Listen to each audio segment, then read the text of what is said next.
नमस्कार दोस्तों। तो दोस्तों कैसे हैं आप सबकी तैयारी कैसे चल रही है बीपीएससी असिस्टेंट की। दोस्तों आपके लिए कोशिश कर रहे हैं कि करंट अफेयर्स का, स्टैटिक जीके का ज़्यादा से ज़्यादा क्वेश्चन करवा दें। और इसी बीच आज आपको दे रहे हैं पॉलिटी का ज़बरदस्त क्वेश्चन जो कि स्पेशल टॉपिक संसद से है। तो यदि आप लोग देखना चाहते हैं, यदि आप लोग इंटरेस्टेड हैं तो इस वीडियो को लास्ट तक देखें। इसमें टोटल 40 क्वेश्चन दिए हैं और आप लोग सभी क्वेश्चन को अच्छा से देख लें। यदि आप लोगों को नहीं पता होगा तो बता दें कि बीपीएससी में पॉलिटी से अच्छा खासा क्वेश्चन आता है और कॉन्सेप्चुअल क्वेश्चन ज़्यादा पूछा जाता है। ओके, तो इसमें ऑल टू ऑल क्वेश्चन संसद से दिए हैं और आपको समझाने का भी प्रयास किए हैं। तो आप लोग लास्ट तक देखें, आपको बहुत कुछ सीखने और समझने को मिलेगा।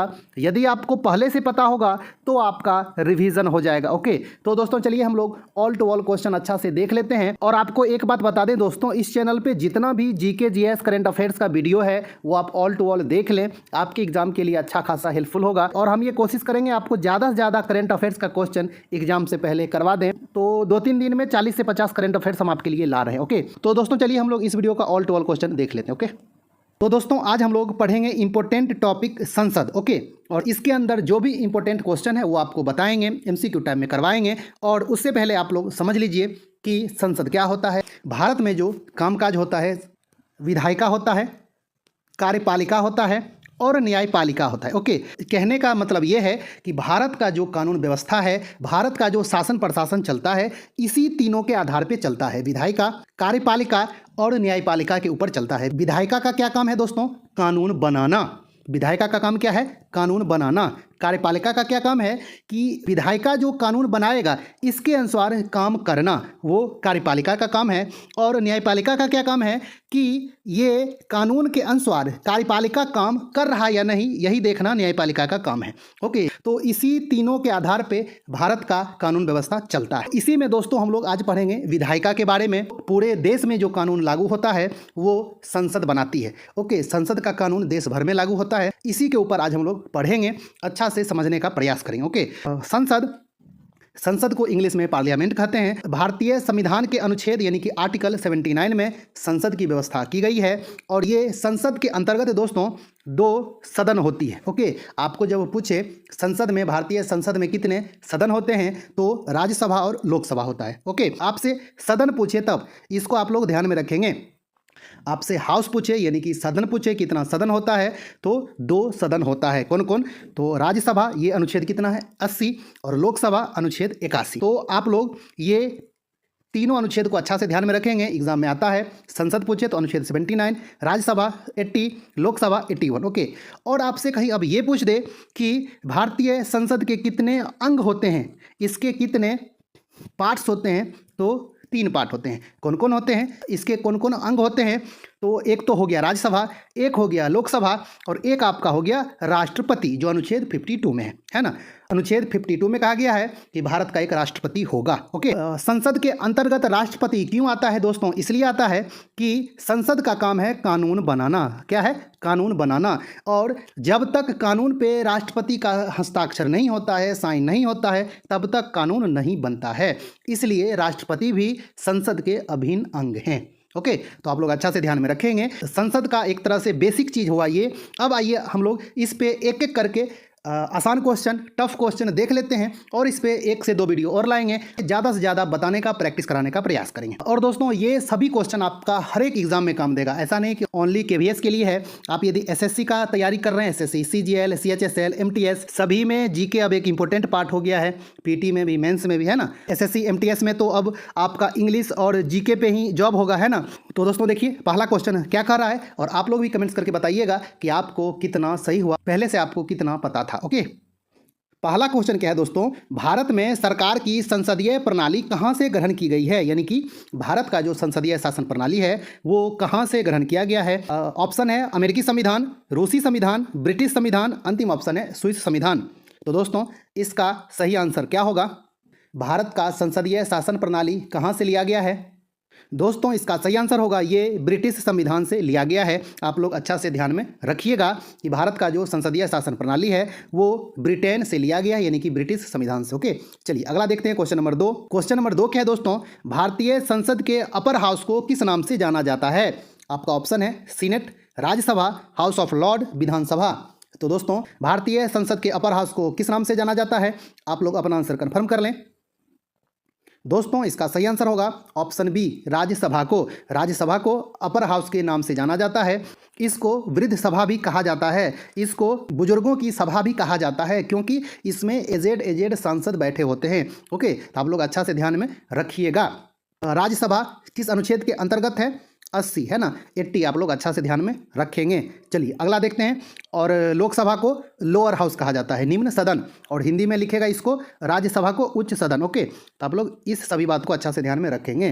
राज्यसभा को उच्च सदन, लोकसभा को निम्न सदन। Okay, upper house, lower house.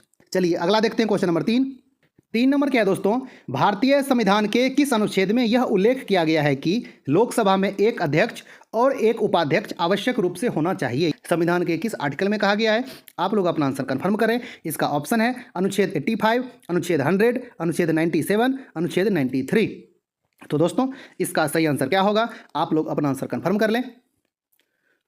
दोस्तों इसका सही आंसर हो जाएगा ऑप्शन डी, अनुच्छेद 93 में ये कहा गया है लोकसभा का एक अध्यक्ष और एक उपाध्यक्ष होगा।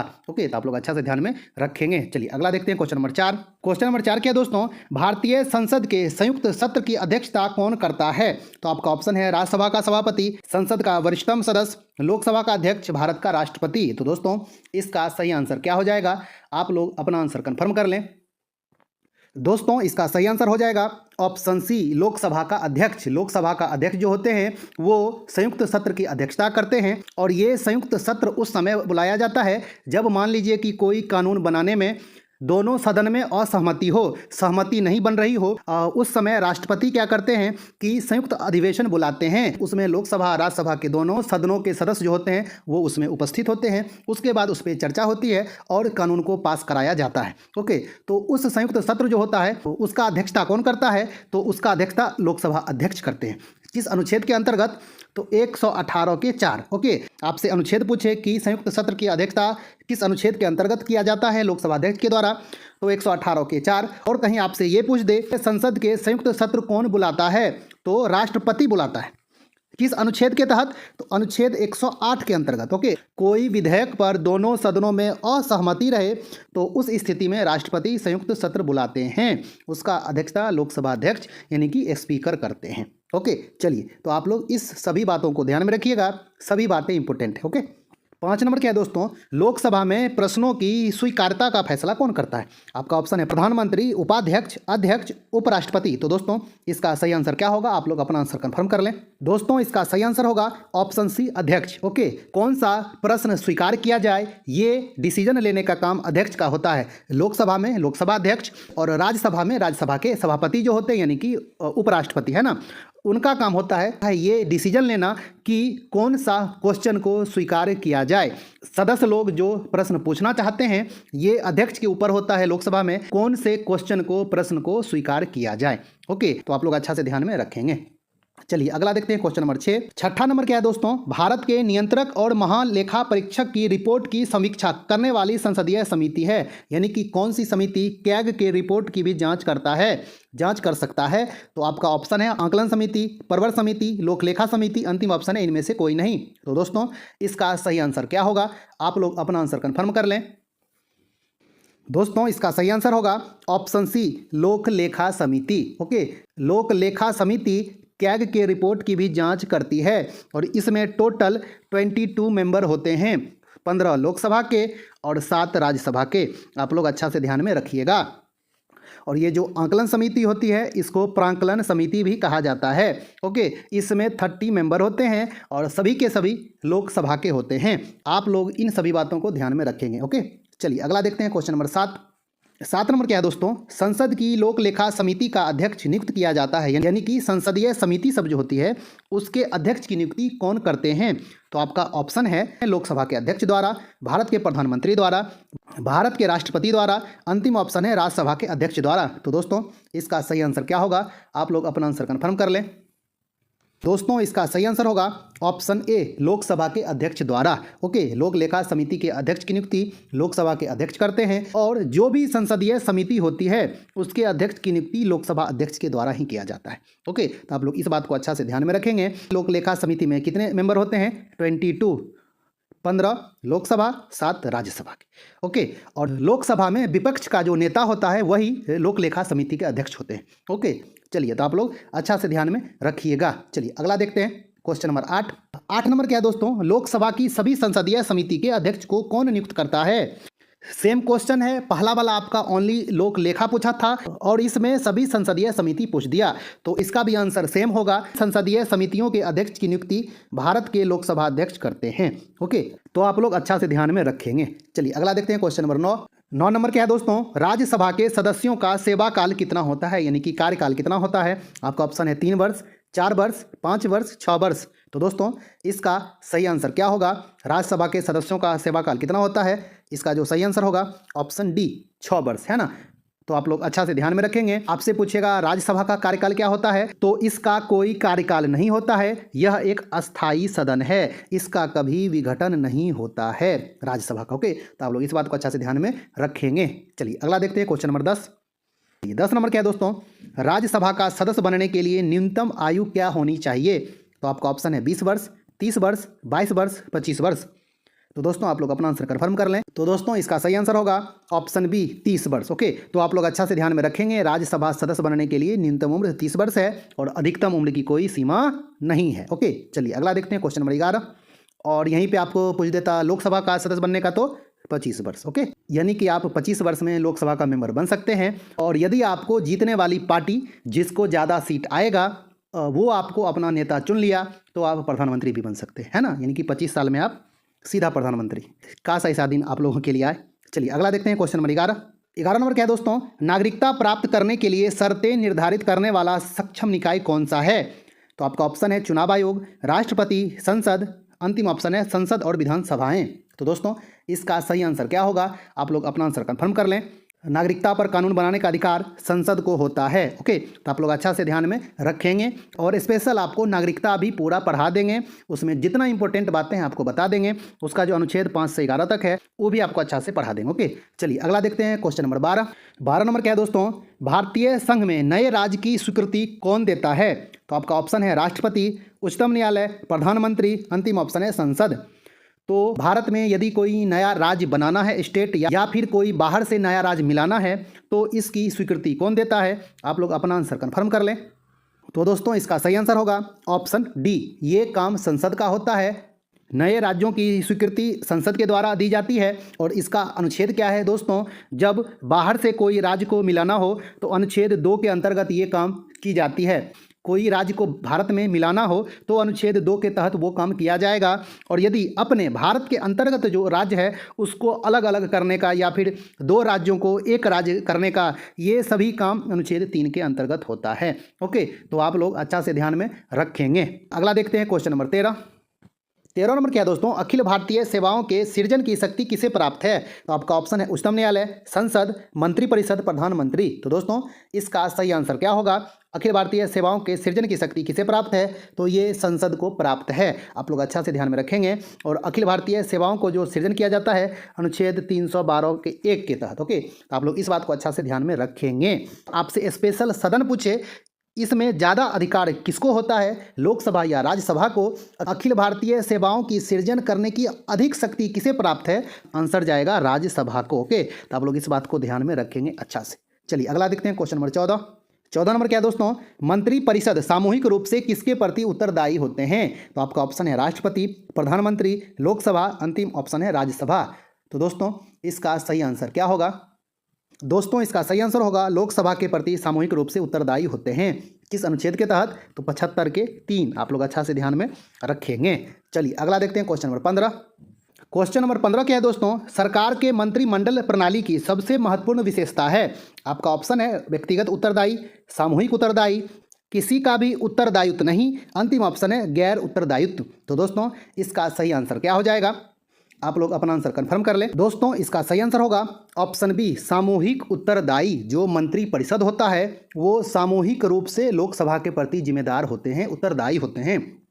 सामूहिक कहने का अर्थ हुआ ये, मान लीजिए किसी भी एक मंत्री के अगेंस्ट, मंत्री के खिलाफ लोकसभा में अविश्वास प्रस्ताव पारित हो गया, उसके बाद सभी मंत्री परिषद उसके लिए उत्तरदायी होगा, समस्त मंत्री परिषद भंग हो जाएगी। ओके, इसीलिए कहा जाता है सामूहिक रूप से जिम्मेदार होते हैं। कोई एक मंत्री के अगेंस्ट भी लोकसभा में अविश्वास प्रस्ताव नहीं पारित होना चाहिए। यदि पारित हो गया तो समस्त मंत्री परिषद भंग हो जाएगी। ओके, तो आप लोग अच्छा से इस बात को ध्यान में रखिएगा। इसीलिए कहा जाता है सामूहिक रूप से उत्तरदायी होते हैं, लोकसभा को खुश करके रखें, लोकसभा के प्रति उत्तरदायी होते हैं। तो आप लोग अच्छा से ध्यान में रखेंगे। ओके, चलिए अगला देखते हैं क्वेश्चन नंबर 16 नंबर क्या है दोस्तों, संसद के दोनों सदनों की संयुक्त बैठक को भेजे गए विधेयक को पारित होना होता है। यानी कि संसद का जब संयुक्त बैठक होता है तो उसमें कोई विधेयक कैसे पारित होना चाहिए। आपका ऑप्शन है उपस्थित सदस्यों के साधारण बहुमत से, कुल सदस्यों के पूर्ण बहुमत से, उपस्थित सदस्यों के 2/3 बहुमत से, अंतिम ऑप्शन है उपस्थित सदस्यों के 3/4 बहुमत से। तो दोस्तों इसका सही आंसर क्या होगा, आप लोग अपना आंसर कंफर्म कर लें।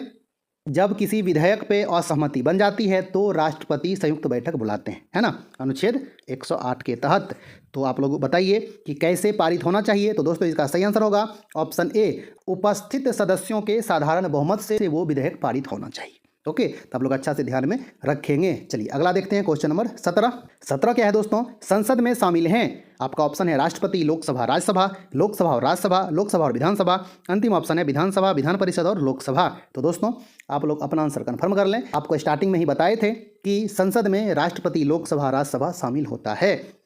संसद का अनुच्छेद 79, राज्यसभा का 80, लोकसभा का 81 और राष्ट्रपति का 52। आप लोग अच्छा से ध्यान में रखेंगे। सदन पूछे तो 2, कौन कौन, लोकसभा और राज्यसभा, है ना। चलिए अगला देखते हैं। सेम क्वेश्चन आ गया जो अभी आपको बताए हैं। भारतीय संसद में कितने सदन होते हैं। आपका ऑप्शन है 2, 3, 4, 5। तो देर नहीं करते हुए इसका सही आंसर होगा ऑप्शन ए, यानी कि 2। कौन कौन, लोकसभा और राज्यसभा। राज्यसभा को उच्च सदन कहा जाता है और लोकसभा को निम्न सदन कहा जाता है, लोअर हाउस, है ना। चलिए अगला देखते हैं क्वेश्चन नंबर 19 नंबर क्या है दोस्तों, निम्नलिखित में से कौन भारत में कानूनों को बनाता है। आपका ऑप्शन है राष्ट्रपति और मंत्रिपरिषद, उच्चतम न्यायालय और उच्च न्यायालय, राष्ट्रपति और संसद के दोनों सदन, अंतिम ऑप्शन है लोकसभा, राज्यसभा। तो दोस्तों आप लोग अपना आंसर कंफर्म कर लें। दोस्तों कानून जो बनता है वो राष्ट्रपति और संसद दोनों के द्वारा ये कानून बनाया जाता है। लोकसभा, राज्यसभा कोई कानून को पास कर देता है, उसके बाद राष्ट्रपति उस पर हस्ताक्षर कर देते हैं तो कानून बन जाता है। दोनों सदन पास कर देगा लेकिन राष्ट्रपति हस्ताक्षर नहीं करेंगे तो ये कानून नहीं बन सकता है। ओके, तो आप लोग अच्छा से ध्यान में रखेंगे। इसलिए संसद के अभिन्न अंग होते हैं राष्ट्रपति भी, और लोकसभा और राज्यसभा तो होता ही है। चलिए अगला देखते हैं क्वेश्चन नंबर 20 नंबर क्या है दोस्तों, निम्नलिखित में से कहाँ कानून बनाने का प्रस्ताव पेश किया जा सकता है। आपका ऑप्शन है केवल लोकसभा, केवल राज्यसभा, लोकसभा तथा राज्यसभा दोनों, न तो लोकसभा न ही राज्यसभा। दोस्तों इसका सही आंसर होगा लोकसभा तथा राज्यसभा दोनों। तो आप लोग इस बात को अच्छा से ध्यान में रखेंगे। धीरे धीरे आपको सब कुछ समझाते रहेंगे, आपको समझ में भी आएगी और एग्जाम में भी आप तहलका मचा के आइएगा। ओके दोस्तों, पहला क्वेश्चन क्या कह रहा है, पहली लोकसभा का पहला सत्र डैश को शुरू हुआ था, यानी कि किस दिन शुरू हुआ था। बहुत ही इंपॉर्टेंट क्वेश्चन है। आपका ऑप्शन है 13 मई 1952, 15 अगस्त 1951, 15 अगस्त 1947, अंतिम ऑप्शन है 26 जनवरी 1953। तो दोस्तों आप लोग अपना आंसर कंफर्म कर लें। दोस्तों इसका सही आंसर होगा ऑप्शन ए, 13 मई 1952 को पहली लोकसभा का पहला सत्र शुरू हुआ था। ओके, तो आप लोग अच्छा से ध्यान में रखेंगे। और आपसे कहीं ये पूछ दे कि पहली लोकसभा का गठन कब हुआ था, इसका जो तिथि है 17 अप्रैल 1952 को। ओके, तो आप लोग अच्छा से ध्यान में रखेंगे दोनों तिथि को। और आपसे ये पूछे पहला सत्र शुरू कब हुआ, तो 13 मई 1952 को। ओके, दोनों ही डेट बहुत इंपॉर्टेंट है और एग्जाम में पूछा जाता है। और पहला लोकसभा का जो अध्यक्ष बने थे, जो स्पीकर थे, वो कौन थे दोस्तों, तो वो जीवी मावलंकर थे। कौन थे, जीवी मावलंकर। फुल नाम इनका था गणेश वासुदेव मावलंकर। ओके, तो आप लोग अच्छा से ध्यान में रखिएगा। चलिए अगला देखते हैं दोस्तों, क्वेश्चन नंबर 2। क्वेश्चन नंबर 2 क्या है दोस्तों, जब सरकार के विभिन्न अंगों के बीच सत्ता का बंटवारा हो तो उसे डैश कहा जाता है। क्या कहा जाता है, तो आपका ऑप्शन है सामुदायिक सरकार, अधिकारों का वितरण, गठबंधन का सरकार, अंतिम ऑप्शन है अधिकारों का एकीकरण। तो दोस्तों आप लोग अपना आंसर कन्फर्म कर लें कि जब सरकार के विभिन्न अंगों के बीच सत्ता का बंटवारा हो जाता है तो उसे क्या कहा जाता है। आप लोग अपना आंसर कन्फर्म कर लें। तो दोस्तों इसका सही आंसर होगा ऑप्शन बी अधिकारों का वितरण। ओके, शक्ति पृथक्करण के सिद्धांत पर काम करता है। शक्ति का बंटवारा अलग अलग किया गया है, कार्यपालिका, विधायिका, न्यायपालिका, सबके बीच शक्ति का बंटवारा कर दिया गया है कि किसका काम क्या है। ओके, तो आप लोग अच्छा से ध्यान में रखिएगा कि जब सरकार के विभिन्न अंगों के बीच सत्ता का बंटवारा हो जाता है तो उसे अधिकारों का वितरण कहा जाता है, और ये मुख्यतः शक्ति पृथक्करण के सिद्धांत पर होता है। ओके, मतलब किसी एक के हाथ में सत्ता का चाबी ना रहे, शक्ति का बंटवारा कर दिया जाए कार्यपालिका, विधायिका, न्यायपालिका के बीच, तो उसी को अधिकारों का वितरण कहा जाता है। तो आप लोग अच्छा से ध्यान में रखिएगा इस बात को, बहुत ही इंपॉर्टेंट क्वेश्चन है और बहुत ही कॉन्सेप्ट बेस्ड क्वेश्चन है। ओके, चलिए अगला देखते हैं, क्वेश्चन नंबर 3 नंबर क्या है दोस्तों, स्वतंत्र भारत की लोकसभा का पहला अध्यक्ष कौन था? आपका ऑप्शन है हुकुम सिंह, बलिराम भगत, रवि राय, जीवी मावलंकर। तो दोस्तों इसका सही आंसर क्या होगा? दोस्तों इसका सही आंसर होगा ऑप्शन डी, जीवी मावलंकर, गणेश वासुदेव मावलंकर, है ना। तो आप लोग अच्छा से ध्यान में रखिएगा, ये आसान क्वेश्चन था, आपको पहले भी बता चुके थे, है ना। चलिए अगला देखते हैं, क्वेश्चन नंबर 4। चौथा नंबर क्या है दोस्तों, भारतीय संविधान के अनुसार संसद के दोनों सदनों के अधिवेशन एक वर्ष में कम से कम कितनी बार बुलाना जरूरी है? आपका ऑप्शन है 4 बार, 3 बार, 2 बार, 1 बार। तो दोस्तों आप लोग अपना आंसर कन्फर्म कर लें कि संविधान के अनुसार संसद के दोनों सदनों के अधिवेशन एक वर्ष में कम से कम कितनी बार बुलाना जरूरी है। दोस्तों इसका सही आंसर होगा ऑप्शन सी, 2 बार। कम से कम 2 बार बुलाना जरूरी है, क्योंकि सदन के दोनों बैठक के बीच 6 माह से अधिक का अंतराल नहीं होना चाहिए, इसीलिए वर्ष में 2 बार बैठक बुलाना बहुत ज़रूरी होता है। और ये बैठक बुलाता कौन है? तो ये बैठक बुलाते हैं राष्ट्रपति, जो भारत के राष्ट्रपति होते हैं, उन्हीं को अधिकार है संसद का बैठक बुलाना, संसद को आहूत करना और संसद को सत्रावसान करना। आहूत या फिर आमुख भी लिखता है, अर्थ होता है स्टार्ट करना, शुरू करना, और सत्रावसान का अर्थ होता है अंत करना, है ना। तो ये सब वर्ड एग्जाम में लिखता है, आप लोग अच्छा से ध्यान में रखेंगे। और इसी क्वेश्चन में आपसे कहीं ये पूछ देता कि सामान्यतः संसद के कितने अधिवेशन एक वर्ष में होते हैं? सामान्यतः संसद के 3 अधिवेशन एक वर्ष में होते हैं। कब कब होते हैं, इसका नाम क्या है? तो एक तो आपका होता है बजट अधिवेशन, ओके, उसके बाद आपका होता है मानसून अधिवेशन, है ना, उसके बाद आपका होता है शीतकालीन सत्र, है ना। तो आप लोग अच्छा से ध्यान में रखेंगे, कम से कम 2 बार बुलाना जरूरी है। ओके, चलिए अगला देखते हैं, क्वेश्चन नंबर 5 नंबर क्या है दोस्तों, निम्न में से कौन सा संसद से संबंधित नहीं है? आपका ऑप्शन है आमुख, स्थगन, भंग करना, बर्खास्त करना। तो दोस्तों आप लोग अपना आंसर कन्फर्म कर लें कि इनमें से कौन सा संसद से संबंधित नहीं है। दोस्तों इसका सही आंसर होगा ऑप्शन डी, बर्खास्त करना। ये संसद से संबंधित नहीं है। आमुख संसद से संबंधित है, स्थगन संसद से संबंधित है, और भंग करना संसद से संबंधित है। आमुख क्या होता है? जब सत्र शुरू होता है तब, मतलब स्टार्ट करना, है ना। और स्थगन क्या होता है? जब आप लोग देखते हैं कि स्थगित कर दिया जाता है, दिन की कार्यवाही जब स्थगित कर दी जाती है तो उसको स्थगन कहा जाता है। तो भंग करने का अर्थ होता है जब लोकसभा को भंग कर दिया जाता है तो फिर चुनाव होता है। राज्यसभा तो भंग होता नहीं है, राज्यसभा तो एक स्थायी सदन है, यह कभी भंग नहीं होता है, लेकिन लोकसभा भंग कर दिया जाता है। ओके, उसके बाद इलेक्शन होता है, तो आप लोग अच्छा से ध्यान में रखेंगे, लेकिन बर्खास्त करना संसद से संबंधित नहीं है। ओके, चलिए अगला देखते हैं, क्वेश्चन नंबर 6। छठा नंबर क्या है दोस्तों, यदि संसद किसी विशिष्ट उद्देश्य के लिए कोई समिति नियुक्त करे तो उसे कहते हैं। आपका ऑप्शन है स्टैंडिंग समिति, तदर्थ समिति, संयुक्त समिति, अंतिम ऑप्शन है अस्थायी समिति। तो दोस्तों इसका सही आंसर क्या होगा? आप लोग अपना आंसर कन्फर्म कर लें। दोस्तों इसका सही आंसर होगा ऑप्शन बी, तदर्थ समिति। इसको एडहॉक कमेटी भी कहा जाता है। आप लोग सुनते होंगे जब स्कूल में, कॉलेज में या फिर कहीं भी कि एडहॉक टीचर को रखा गया है, एडहॉक प्रोफेसर को रखा गया, मतलब उसका अर्थ होता है कि कोई उद्देश्य के लिए, मतलब कुछ ऐसा विशिष्ट उद्देश्य है, उसको करने के लिए वो काम खत्म हो जाएगा, उसके बाद समिति भंग हो जाएगी, उसका कोई काम नहीं रहेगा। ओके, तो उसी को तदर्थ समिति कहा जाता है। तो आप लोग अच्छा से ध्यान में रखेंगे, बहुत ही इंपॉर्टेंट क्वेश्चन। ओके, चलिए अगला देखते हैं। 7 नंबर क्या है दोस्तों, मंत्री परिषद में शामिल नहीं है। इनमें से कौन मंत्री परिषद में शामिल नहीं होता है? तो आपका ऑप्शन है कैबिनेट मंत्री, राज्य मंत्री, कैबिनेट सचिव, बिना विभाग के मंत्री। तो दोस्तों इसका सही आंसर क्या होगा? मंत्री परिषद में कौन शामिल नहीं होता है? तो दोस्तों इसका सही आंसर होगा ऑप्शन सी, कैबिनेट सचिव। कैबिनेट सचिव जो होता है एक IAS रैंक का अधिकारी होते हैं, वो मंत्री परिषद में शामिल नहीं होते हैं। मंत्री परिषद में कैबिनेट मंत्री, राज्य मंत्री और बिना विभाग के मंत्री शामिल होते हैं। ओके, आप लोग अच्छा से ध्यान में रखिएगा। अनुच्छेद यानी कि आर्टिकल 74 के 1 में कहा गया है कि राष्ट्रपति को उसके कार्य में सहायता करने के लिए एक मंत्री परिषद होगा और उसका अध्यक्ष प्रधानमंत्री होगा, है ना। तो आप लोग अच्छा से ध्यान में रखिएगा, ये सभी मंत्री परिषद राष्ट्रपति के कार्य में सहायता करने के लिए होते हैं और इसका अध्यक्ष प्रधानमंत्री होता है मंत्री परिषद का। ओके, ये बहुत ही इंपॉर्टेंट क्वेश्चन है और आपको जितनी बात बताएं सभी बात को अच्छा से ध्यान में रखिएगा। चलिए दोस्तों देखते हैं क्वेश्चन नंबर 8।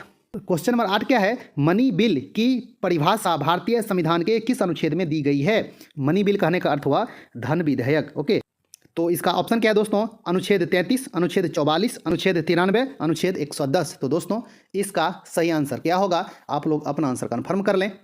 दोस्तों इसका सही आंसर होगा ऑप्शन डी, अनुच्छेद 110 में धन विधेयक की चर्चा की गई है, यानी कि मनी बिल की। और कोई विधेयक धन विधेयक है या नहीं, इसका डिसीजन कौन लेता है? तो लोकसभा के अध्यक्ष लेते हैं, यानी कि स्पीकर। जो स्पीकर होते हैं वो इसका डिसीजन लेते हैं। और अभी अध्यक्ष कौन है लोकसभा का? तो ओम बिरला, है ना। आप लोग अच्छा से ध्यान में रखिएगा। चलिए अगला क्वेश्चन देखते हैं। क्वेश्चन नंबर 9 क्या कह रहा है दोस्तों? 1 वर्ष तक राजस्व एकत्र करने का प्रस्ताव सरकार के किस विधेयक द्वारा करती है? तो आपका ऑप्शन है आर्थिक विधेयक, वित्त विधेयक, अनुपूरक विधेयक, उपयुक्त में से कोई नहीं। तो दोस्तों इसका सही आंसर क्या होगा? आप लोग अपना आंसर कंफर्म कर लें। बहुत ही अच्छा क्वेश्चन है दोस्तों। इसका सही आंसर होगा ऑप्शन बी, वित्त विधेयक। 1 वर्ष तक राजस्व को एकत्र करने का जो प्रस्ताव होता है उसको वित्त विधेयक कहा जाता है और इसका फेमस नाम बजट है। ओके, तो आप लोग अच्छा से ध्यान में रखेंगे। इसका जो अनुच्छेद है 112, आप लोग अच्छा से ध्यान में रखेंगे। अनुच्छेद आपसे पूछेगा वित्त विधेयक यानी कि बजट किस अनुच्छेद में है? 112 में, 112 आर्टिकल में। और आपसे धन विधेयक पूछेगा मनी बिल तो 110 में। ओके, दोनों बात को आप लोग अच्छा से ध्यान में रखेंगे। चलिए अगला देखते हैं क्वेश्चन नंबर 10। 10 नंबर क्या है दोस्तों? भारत के संविधान की कौन सी अनुसूची राज्यसभा में सीटों के बंटवारे का निर्धारण करती है? तो आपका ऑप्शन है तीसरी अनुसूची, चौथी अनुसूची, 5वीं अनुसूची, अंतिम ऑप्शन है 6ठी अनुसूची। तो ये आसान क्वेश्चन है, आप लोग भी अपना आंसर कंफर्म कर ले। राज्यसभा में सीटों का बंटवारा किस अनुसूची में है? दोस्तों इसका सही आंसर होगा ऑप्शन सी, चौथी अनुसूची में है। तो आप लोग अच्छा से ध्यान में रखेंगे। ओके, संवैधानिक महत्वपूर्ण पद है, उस पर बैठे व्यक्ति का शपथ ग्रहण अनुसूची 3 में है। तो आप लोग अच्छा से ध्यान में रखेंगे। आपसे यह भी पूछता है राष्ट्रपति प्रधानमंत्री के शपथ ग्रहण का चर्चा किस अनुसूची में है? तो अनुसूची 3 में है। आप लोग अच्छा से ध्यान में रखेंगे। और चौथी अनुसूची में हो गया राज्यसभा में सीटों का बंटवारा।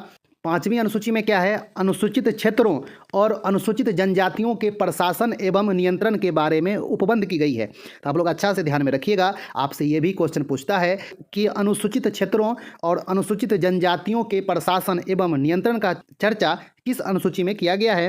तो वो 5वीं अनुसूची में किया गया है। ओके, आप लोग अच्छा से ध्यान में रखेंगे। और 6ठी अनुसूची में है असम, मेघालय, त्रिपुरा, मिजोरम के जनजाति के क्षेत्र के प्रशासन के बारे में चर्चा किया गया है। ओके, तो ये चारों राज्य का नाम आप लोग अच्छा से ध्यान में रखिएगा। चलिए अगला देखते हैं क्वेश्चन नंबर 11।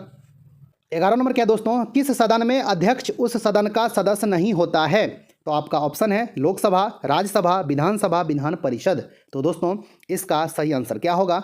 दोस्तों इसका सही आंसर होगा ऑप्शन बी, राज्यसभा का जो अध्यक्ष होते हैं, सभापति होते हैं, वो उपराष्ट्रपति होते हैं ना। उपराष्ट्रपति राज्यसभा का मेंबर नहीं होता है। ओके, तो इसका जो सही आंसर हो जाएगा वो राज्यसभा ही होगा। इसके अध्यक्ष इसके सदस्य नहीं होते हैं। ओके, तो आप लोग अच्छा से ध्यान में रखिएगा। लोकसभा के जो अध्यक्ष होते हैं इसी के मेंबर होते हैं, विधानसभा के जो अध्यक्ष होते हैं इसी के मेंबर होते हैं, विधान परिषद के जो होते हैं वो इसी के मेंबर होते हैं, लेकिन राज्यसभा का अध्यक्ष इसका मेंबर नहीं होता है। ओके, बहुत ही अच्छा क्वेश्चन है, आप लोग अच्छा से ध्यान में रखिएगा। और आपसे कहीं ये पूछ दे कि भारत का उपराष्ट्रपति राज्यसभा का सभापति होता है, किस अनुच्छेद में कहा गया है?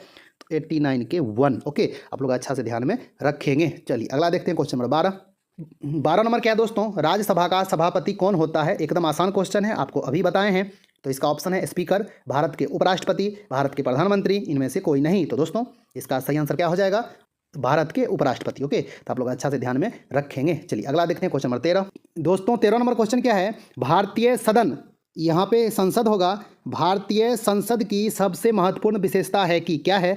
तो आपका ऑप्शन है यह भारत में संविधान मंडल है, इसमें राष्ट्रपति भी शामिल है, यह द्विसदनीय स्वरूप की है, और अंतिम ऑप्शन है संसद का ऊपरी सदन कभी भंग नहीं होता है। तो दोस्तों आप लोग अपना आंसर कन्फर्म कर लें कि भारतीय संसद की क्या विशेषता होती है। दोस्तों इसका जो सही आंसर होगा ऑप्शन बी, इसमें राष्ट्रपति भी शामिल होता है। भारतीय संसद में राष्ट्रपति भी शामिल होता है, यही इसकी एक महत्वपूर्ण विशेषता है। तो आप लोग अच्छा से ध्यान में रखिएगा। चलिए अगला देखते हैं क्वेश्चन नंबर 14। 14 नंबर क्या है दोस्तों, राष्ट्रपति द्वारा राज्यसभा के सदस्यों के नामांकन का नियम किस देश के संविधान से लिया गया था? तो आपका ऑप्शन है संयुक्त राज्य अमेरिका, आयरलैंड, दक्षिण अफ्रीका, अंतिम ऑप्शन है फ्रांस। दोस्तों इसका सही आंसर होगा ऑप्शन बी, आयरलैंड। ओके, तो आप लोग जानते हैं कि राष्ट्रपति द्वारा राज्यसभा में 12 मेंबर का नामांकन किया जाता है ना, मनोनीत किया जाता है। ये प्रावधान जो है वो आयरलैंड से लिया गया है। लोग अच्छा से ध्यान में रखिएगा, बहुत ही इंपॉर्टेंट क्वेश्चन है। चलिए अगला देखते हैं क्वेश्चन नंबर 15। 15 नंबर क्या है दोस्तों, निम्न में से कौन सा प्रस्ताव संघीय बजट से संबंधित है? तो आपका ऑप्शन है स्थगन, निंदा, कटौती, अंतिम ऑप्शन है उपयुक्त में से कोई नहीं। दोस्तों इसका जो सही आंसर होगा क्या होगा, आप लोग अपना आंसर कंफर्म कर लें। तो दोस्तों इसका जो सही आंसर होगा ऑप्शन सी, कटौती होगा। ये कटौती संघीय बजट से संबंधित है। ओके, तो आप लोग अच्छा से ध्यान में रखिएगा। चलिए अगला देखते हैं क्वेश्चन नंबर 16। 16 नंबर क्या है दोस्तों, लोकसभा का कार्यकाल कितनी बार 6 वर्ष तक बढ़ाया गया था? तो आपका ऑप्शन है 1 बार, 2 बार, 3 बार और अंतिम ऑप्शन है कभी नहीं। तो दोस्तों आप लोग अपना आंसर कंफर्म कर लें कि अभी तक कितनी बार लोकसभा का कार्यकाल 6 वर्ष तक बढ़ाया गया है। तो दोस्तों इसका जो सही आंसर होगा ऑप्शन ए, 1 बार। ओके, अभी तक केवल 1 बार ही लोकसभा का कार्यकाल 6 वर्ष का किया गया है। इसका जो कार्यकाल होता है लोकसभा का वो 5 वर्ष का ही होता है। ओके, लेकिन 1975 में आपातकाल लगाया गया था। उस समय प्रधानमंत्री जो थे वो इंदिरा गांधी थे। ये लोकसभा का जो कार्यकाल 5 वर्ष का था, इसको बढ़ाकर 6 वर्ष कर दिया गया। कब किया गया? तो ये संविधान में संशोधन किया गया। 42वीं संविधान संशोधन हुआ 1976 में, और इसी में लोकसभा का कार्यकाल 5 वर्ष से बढ़ाकर 6 वर्ष कर दिया गया। ओके, तो आप लोग अच्छा से ध्यान में रखिएगा, बहुत ही इंपॉर्टेंट क्वेश्चन है। और ये कौन सी लोकसभा थी? ये 5वीं लोकसभा थी। ओके, जिसका कार्यकाल 5 वर्ष से बढ़ाकर 6 वर्ष कर दिया गया 42वीं संविधान संशोधन के द्वारा 1976 में। ओके, आप लोग अच्छा से ध्यान में रखेंगे इस बात को। और अब आपके मन में ये क्वेश्चन आएगा कि जब 6 वर्ष हो गया तो फिर 5 वर्ष कब हुआ? मतलब जैसे अभी आप लोग देख रहे हैं, हम लोग देख रहे हैं कि लोकसभा का कार्यकाल जो होता है 5 वर्ष का होता है। जब मोरारजी देसाई की सरकार आई तो फिर 1978 में संविधान में 44वां संविधान संशोधन किया गया। उसमें फिर से कार्यकाल 6 साल से घटाकर 5 वर्ष कर दिया गया लोकसभा का कार्यकाल। ओके, तो आप लोग अच्छा से ध्यान में रखिएगा। दोनों तरह के क्वेश्चन एग्जाम में पूछे जाते हैं कि 5 वर्ष से 6 वर्ष कब किया गया, कौन सा संशोधन द्वारा? तो इसका आंसर होगा 42वीं। आपसे पूछे 6 साल से 5 वर्ष कब किया गया, तो इसका आंसर होगा 44वीं, है ना। तो दोनों ही बहुत इंपॉर्टेंट है, आप लोग अच्छा से ध्यान में रखेंगे। चलिए अगला देखते हैं क्वेश्चन नंबर 17। 17 नंबर क्या है दोस्तों, लोकसभा का कार्यकाल जो मूल संविधान के अंतर्गत 5 वर्ष का था 42वें संविधान संशोधन द्वारा बढ़ाकर कितना कर दिया गया था? एकदम आसान है, अभी आपको बताए हैं। इसका आंसर हो जाएगा 6 वर्ष, है ना। और ये कौन सी लोकसभा थी? तो 5वीं लोकसभा थी। ओके, उस समय प्रधानमंत्री कौन थे? इंदिरा गांधी। ओके, चलिए अगला देखते हैं क्वेश्चन नंबर 18। 18 नंबर क्या है दोस्तों, भारत में किसकी स्वीकृति के बिना कोई भी सरकारी खर्चा नहीं किया जा सकता? तो आपका ऑप्शन है संसद, प्रधानमंत्री, राष्ट्रपति, अंतिम ऑप्शन है उच्चतम न्यायालय यानी कि सुप्रीम कोर्ट। तो दोस्तों इसका सही आंसर क्या हो जाएगा? दोस्तों इसका जो सही आंसर होगा ऑप्शन ए, संसद की स्वीकृति के बिना कोई भी सरकारी खर्चा नहीं किया जा सकता है। आप लोग अच्छा से ध्यान में रखेंगे। चलिए अगला देखते हैं क्वेश्चन नंबर 19। क्वेश्चन नंबर 19 क्या है दोस्तों, भारतीय संविधान के अधिकांश उपबंधों का संशोधन किया जा सकता है। आपका ऑप्शन है राज्य विधानसभाओं द्वारा एक साथ मिलकर, अकेले संसद द्वारा। अगला ऑप्शन है संसद और राज्य विधानसभाओं के संयुक्त अनुमोदन द्वारा। अंतिम ऑप्शन है आधे राज्यों द्वारा संपुष्टि किए जाने के बाद। इसका सही आंसर क्या हो जाएगा? आप लोग अपना आंसर कंफर्म कर ले। दोस्तों इसका जो सही आंसर होगा ऑप्शन बी, अकेले संसद के द्वारा। अकेले संसद अधिकांश संशोधन कर सकती है, लेकिन कुछ कुछ जो संशोधन होता है उसमें राज्यों को भी भेजा जाता है। अधिकांश संशोधन अकेले संसद कर सकती है। ओके, तो आप लोग अच्छा से ध्यान में रखेंगे। चलिए अंतिम क्वेश्चन हम लोग देख ले। 20 नंबर क्या दोस्तों, कौन सा अनुच्छेद संसद को राज्य सूची के विषयों पर कानून बनाने का अधिकार देता है? आपका ऑप्शन है 115, 183, 221, 249। बहुत इंपॉर्टेंट क्वेश्चन है।